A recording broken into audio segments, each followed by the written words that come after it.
প্রিয় শিক্ষার্থী বন্ধুরা, আমরা আজকে একটি উইদাউট ক্লোজ করতেছি, যেটি বরিশাল বোর্ড 2020 সালে এসএসসি পরীক্ষা আসছিল। প্রেপোজিশন এবং আর্টিকেল ইউজ করে কিভাবে এই কোশ্চেনটি সলভ করতে হয় আমরা সেটি ইনশাআল্লাহ এখন দেখব। তো চলো আজকের ক্লাসটা শুরু করি। Child labour is one of best biggest কার্সেস dash the 21st century। So আমরা যদি এখানে খেয়াল করি, এখানে যে প্রথম যে শূন্যস্থানটা রয়েছে তারপরে যে শব্দটি সেটি হচ্ছে বিগেস্ট। আমরা জানি বিগ শব্দটার সুপারলেটিভ ফর্ম হচ্ছে বিগেস্ট, বিগ, বিগার, বিগেস্ট। আমি তোমাদেরকে রুল পড়িয়েছি আমার আর্টিকেলের অধ্যায়ে যে সুপারলেটিভ ডিগ্রির আগে সবসময় আর্টিকেল দা ইউজ হয়। সো আমরা এখানে অবশ্যই আর্টিকেল দা ইউজ করব। আর আমরা জানি ওয়ান অফ দ্য দিয়ে কি বোঝানো হয়, অনেকগুলোর মধ্যে একটি বোঝায়। So one of the biggest কার্সেস, আমরা জানি কার্সেস মানে অভিশাপ। সো অভিশাপ, সবচেয়ে বড় অভিশাপগুলোর একটি, সবচেয়ে বড় অভিশাপগুলোর একটি কি? চাইল্ড লেবার, শিশু শ্রম। দ্য 21st century, 21তম শতাব্দীর। আমরা বলছিলাম যখন কোনো নাউনের সাথে র অথবা এর যোগ হবে, কারণ আমরা বাক্যটা যদি করি শিশু শ্রম 21তম শতাব্দীর সবচেয়ে বড় অভিশাপগুলোর একটি। সো 21তম শতাব্দীর আমরা বলছিলাম কোনো নাউনের সাথে যখন র অথবা এর যোগ হবে তার আগে প্রেপোজিশন অফ ব্যবহার করতে হবে।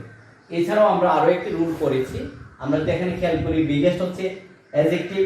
সো এখানে দা আর্টিকেল পরে তো অবশ্যই নাউন আছে। সো অ্যাডজেক্টিভের পরে নাউন, এখানে একটা নাউন, আবার দি আর্টিকেলের পরে অবশ্যই নাউন। সো দুটি নাউনের মাঝখানে প্রেপোজিশন বসে। সো আমি প্রেপোজিশনের ক্লাসে তোমাদেরকে পড়িয়েছি দুটি নাউনের মাঝখানে প্রেপোজিশন বসে। আমি আই বাটনে আমার প্রেপোজিশন ক্লাসটি দিয়ে দিচ্ছি। তোমরা যারা এখন প্রেপোজিশন ক্লাসটি করো নাই, অবশ্যই প্রেপোজিশন কোথায় বসে সেই ক্লাসটি করলে এই জায়গাটা আরো বেশি তোমাদের কাছে ক্লিয়ার হবে। পরের চ্যানেলে যাচ্ছি। It is unfortunate that this has become very accepted dash our society. It is unfortunate, ইহা দুর্ভাগ্য, দ্যাট যে দিস ইহা হ্যাজ বিকাম হয়েছে present perfect tense, very accepted, very একবার মডিফাই করছে কাকে? অ্যাডজেক্টিভকে। সো ভেরি অ্যাকসেপ্টেড, খুবই গ্রহণযোগ্য, ড্যাশ আওয়ার সোসাইটি, আমাদের সমাজে। এখানে তো আমরা খেয়াল করি বিকাম কি? বিকাম হচ্ছে একটা লিঙ্কিং ভার্ব। আমি তোমাদের বলেছি লিঙ্কিং ভার্বগুলো to be verb, become, feel, smell, seem, sound, taste, light, look, এগুলো হচ্ছে লিঙ্কিং ভার্ব। সো এই লিঙ্কিং ভার্বটার পরে কি আসছে? ভেরি একবার অ্যাডজেক্টিভ। সো আমরা জানি লিঙ্কিং ভার্বের পরে অ্যাডজেক্টিভ, আর পরে যেহেতু আওয়ার পজিটিভ কেস, আর আমরা জানি পজিটিভ কেসের পরে অবশ্যই কি থাকে? নাউন। সো আমরা বলেছি লিঙ্কিং ভার্বের পরে adjective plus preposition plus noun. আমার প্রেপোজিশন ক্লাসটাতে এখানে আলোচনা করা আছে linking verb, adjective, preposition, noun. So আমরা এখানে একটা কি ব্যবহার করব? প্রেপোজিশন। আর আমরা বলছিলাম বেসিক প্রেপোজিশনগুলো বাংলা অর্থের সাথে মিল করিয়ে বসাইতে হয়। সো অর্থ দাঁড়াচ্ছে ইহা হয়েছে খুবই গ্রহণযোগ্য ড্যাশ আওয়ার সোসাইটি, আমাদের সমাজে। কোনটা? শিশু শ্রম। মানে শিশু শ্রমটা আমাদের সমাজে এখন একটা সাধারণ বিষয় হয়েছে। আমরা এখন সবাই এটাকে সহজভাবে নিই। কোথায়? আমাদের সমাজের মধ্যে। আমরা বলছিলাম আমাদের সমাজে, সমাজ শব্দের সাথে একার যোগ হয়েছে, বিভক্তি যোগ হয়েছে, সপ্তমী বিভক্তি।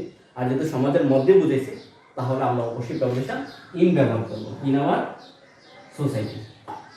পরের সেন্টেন্সে দেখি অনলি, শুধুমাত্র, এটা আমরা জানি একবার সেন্টেন্সের যে কোনো জায়গায় বসতে পারে। পোভার্টি, পোভার্টি তো দারিদ্রতা। ইজ রেসপন্সিবল, দায়ী। আমরা যে এখানে খেয়াল করি ইজ হচ্ছে এই সেন্টেন্সের মেইন ভার্ব, লিঙ্কিং ভার্ব। যাই হোক বারবার আগে কি বসে? সাবজেক্ট। তো যেহেতু আমি সাবজেক্ট, আমরা জানি সাবজেক্ট মানে কি? নাউন। সো পোভার্টি হচ্ছে নাউন, পোর অ্যাডজেক্টিভ, পোরের নাউন হচ্ছে পোভার্টি, দারিদ্রতা। সো এই নাউনটা কোন নাউন? দারিদ্রতাকে আমরা চোখে দেখতে পাই নাকি আমাদের অনুভব করতে হয়? দারিদ্রতা একটা অ্যাবস্ট্রাক্ট নাউন, এটা চোখে দেখা যায় না। অথবা তুমি কখনো বলতে পারবে না তার একটা দারিদ্রতা, তার দুইটা দারিদ্রতা, এইভাবেও বলতে পারবা না। হয়তো কেউ জীর্ণশীর্ণ পোশাক পরতে পারে, সো জীর্ণশীর্ণ পোশাক পরলে তো তাকে গরিব বলা যায় না। একজন মানে ধনী লোকও কিন্তু চাইলে সে জীর্ণশীর্ণ পোশাক পরে গরিব লোকের ছদ্মবেশ ধারণ করতে পারে। তার মানে অথবা ধরো কেউ তোমাদের সামনে বললো আমি অনেক গরিব, সো তুমি কি তার গরিবত্বটা কি দেখতে পাচ্ছ? সেটা দেখার কোনো সুযোগ নেই, এটা অনুভব করতে হয়। সো আমরা জানি যে নাউনগুলো অনুভব করতে হয় সেগুলো হচ্ছে অ্যাবস্ট্রাক্ট নাউন, আর আমরা জানি অ্যাবস্ট্রাক্ট নাউনের আগে আর্টিকেল ইউজ হয় না। সো এখানে আমরা অবশ্যই আর্টিকেল ব্যবহার করবো না, মানে জিরো আর্টিকেল, ক্রস।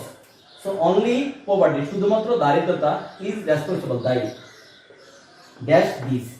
তো আমরা যদি খেয়াল করি ইজ লিঙ্কিং ভার্ব পরে অ্যাডজেক্টিভ, লিঙ্কিং ভার্ব অ্যাডজেক্টিভ পরে নাউন বসে মাঝখানে প্রপোজিশন। তো এখানে দিসটা কি, কারণ নাউনের পরিবর্তে বসছে প্রনাউন। দিস মানে ইহার জন্য, মানে দিস মানে কোনটাকে বোঝাচ্ছে, চাইল্ড লেবারকে বলছে। সো দারিদ্রতা ইজ রেসপন্সিবল, দায়ী চাইল্ড লেবারের জন্য, শিশু শ্রমের জন্য। সো এখানে দিসটা শিশু শ্রমের পরিবর্তে বসছে দিস প্রনাউন। সো নাউন বা প্রনাউন যদি লিঙ্কিং ভার্বটার পরে অ্যাডজেক্টিভের পরে বসে তখন এখানে একটা প্রেপোজিশন ব্যবহার করব, যেটা আমরা বলছিলাম linking verb adjective preposition noun. So আমরা এখানে একটা প্রেপোজিশন ব্যবহার করব, আমরা বলছিলাম প্রেপোজিশন ব্যবহার করব অর্থের সাথে মিল করে। সো ফর দিস, ইহার জন্য মানে শিশু শ্রমের জন্য। সো জন্য ইংরেজি আমরা কি নিব, ফর নিব। তারপরে সেটা দেখো in family, in preposition family noun of 5 or 6 children. আমরা বলছিলাম অফের আগে নাউন, অফের পরে নাউন। সো অফের আগে নাউন, ফ্যামিলি নাউন। ফ্যামিলিটা কোন নাউন আমরা জানি না, আর্টিকেল শুধুমাত্র নাউনের আগেই বসে। ফ্যামিলি কোন নাউন, ফ্যামিলি অর্থ হচ্ছে পরিবার। সো পরিবারটা আমি আরেকটাকে বলতে পারি। সো একটা বড় একটা বিল্ডিং এ অনেকগুলো ফ্ল্যাট রয়েছে, প্রত্যেকটা ফ্ল্যাটে কিন্তু এক একটা পরিবার আছে। আমি পরিবার গণনাও করতে পারি, আরেকটাকেও বলতে পারি কমন নাউন। আর আমরা জানি কমন নাউন আগে, কমন নাউনের পূর্বে আর্টিকেল আ অথবা এন ব্যবহার হয়। যেহেতু এটা কনসোনেন্ট সাউন্ড তাহলে অবশ্যই আমরা আর্টিকেল আ ব্যবহার করব। সো ইন আ ফ্যামিলি, একটি পরিবারের মধ্যে অফ 5 or 6 চিলড্রেন, 5 জন অথবা 6 জন শিশুর একটি পরিবারের মধ্যে প্যারেন্টস পিতামাতারা হ্যাভ টু সেন্ড, পিতামাতাকে পাঠাতে হয় দেয়ার কিডস, তাদের বাচ্চাদের টু ওয়ার্ক, কাজ করতে, সো দ্যাট, যাতে দে ক্যান ফিল, তারা পূর্ণ করতে পারে দেয়ার এমটি স্টোমাক, তাদের খালি পেট।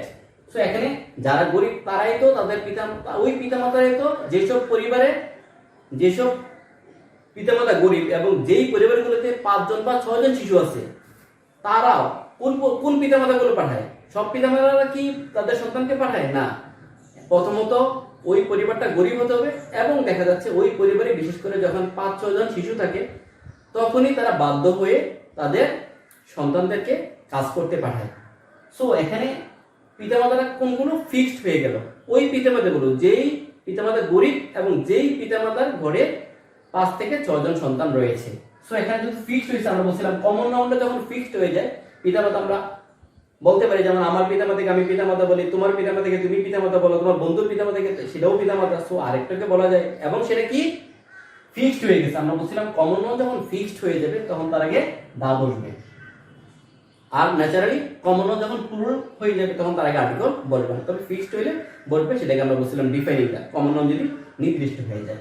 সো ইন আ ফ্যামিলি, একটি পরিবারে 5 or 6 চিলড্রেন, 6 জন এবং 5 জন শিশুর পরিবারে দ্য প্যারেন্টস, পিতামাতারা হ্যাভ টু সেন্ড, তাদেরকে পাঠাতে হয় দেয়ার কিডস, তাদের বাচ্চাদের টু ওয়ার্ক, কাজ করতে, so that they can fill their empty stomach, তাদের খালি পেট ভর করতে পারে বা পূর্ণ করতে পারে।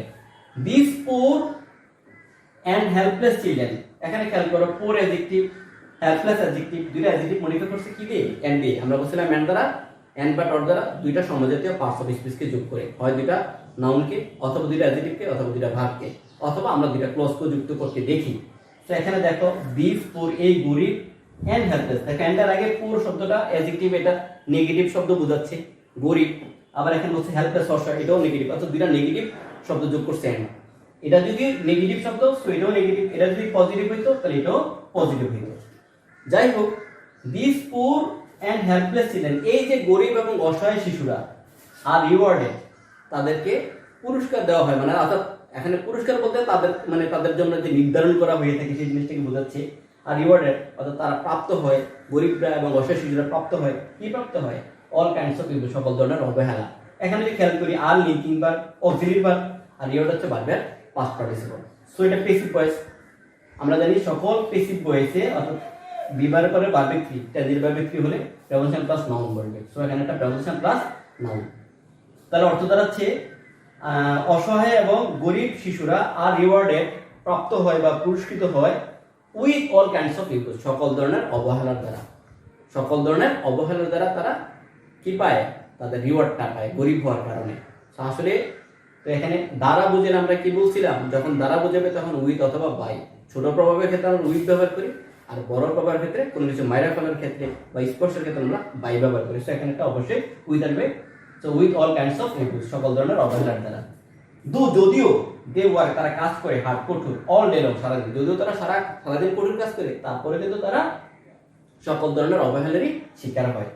সবাই তাদেরকে অবহেলা করে, এরকম বোঝানো হচ্ছে। নো আদার থিং, আর কোনো বিষয়ই নয়, আর কোনো বিষয় না, ইজ হয়, এজ ডিসগ্রেসফুল এজ চাইল্ড লেবুস, অর্থাৎ শিশু অবহেলার মতন আর কোনো কাজই এতটা মানে অসম্মানজনক নয় এই নেশন, একটি জাতির জন্য। এখানে আমরা খেয়াল করি এজ চাইল্ড লেবুস, চাইল্ড লেবুস এখানে শিশু অবহেলাকে বোঝানো হচ্ছে। তো এখানে এটা নাউন, সো এই নেশন এটাও নাউন, দুইটা নাউনের মাঝখানে অবশ্যই কি বসবে, প্রপোজিশন বসবে। আর আমরা অর্থ অনুযায়ী একটি জাতির জন্য এটার মতন এত অসম্মানজনক আর কোনো কাজই হতে পারে না। সো জাতির জন্য, যেহেতু জন্য বলছে, সো জন্মের জন্য আমরা কি নিব, ফর শব্দটা, ফর প্রপোজিশনটা ব্যবহার করব। এখানে বলছিলাম উইথ। তারপরে সেন্টেন্স দেখো, দা গভর্নমেন্ট সরকার হ্যাজ টেকেন গ্রহণ করেছে, নেসেসারি মেজার্স প্রয়োজনীয় পদক্ষেপ। আমরা যদি খেয়াল করি হ্যাজ এর পরে ভার্ব ক্রিয়া টেকেন, আমরা জানি টেক হচ্ছে ট্রানজিটিভ ভার্ব, সো ট্রানজিটিভ ভার্বের পরে সরাসরি নাউন বসবে। So he plays football, say football করে সরাসরি নাউন বসে। অথবা আমরা বলছি he is a good student, এখানে দেখো এই নাউনটাকে মডিফাই করে কে, অ্যাডজেক্টিভ।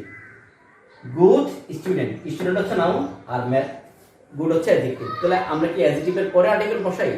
নাউনকে যখন অ্যাডজেক্টিভ মডিফাই করে সেক্ষেত্রে আমরা আর্টিকেলটা তার আগে বসাই, অর্থাৎ গুডের পরে যাই কিন্তু আমরা আর্টিকেল বসাই না, আমরা বসাই কোথায়, গুড শব্দটার আগে। যদি অ্যাডজেক্টিভ নাউনকে মডিফাই করে সেই অ্যাডজেক্টিভের আগে আর্টিকেলটা বসে। সো এখানে অ্যাডজেক্টিভ যেহেতু নাউনকে মডিফাই করছে, সো এটার পরে আর কোনো আর্টিকেল বসবে না, তার মানে অবশ্যই এখানে ক্রস হবে, যদি বসতো তার আগে বসতো। So the government has taken necessary steps, necessary measures প্রয়োজনীয় পদক্ষেপ। দেখো পদক্ষেপ এখানে এটা আনকাউন্টেবল নাউন, আনকাউন্টেবল নাউনের আর্টিকেল আমরা ব্যবহার করি না। টু চেক ইট, অর্থাৎ এটাকে নিয়ন্ত্রণ করতে, এই চেক মানে এখানে নিয়ন্ত্রণ করা, কন্ট্রোল করা বা স্টপ করা। সো তোমরা বাসায় প্র্যাকটিস করে কোনো সমস্যা হলে অবশ্যই আমাকে জানাবা, ইনশাআল্লাহ তোমাদের সমস্যাগুলো নিয়েও আমি ক্লাস করবো। টেক কেয়ার, আল্লাহ হাফেজ।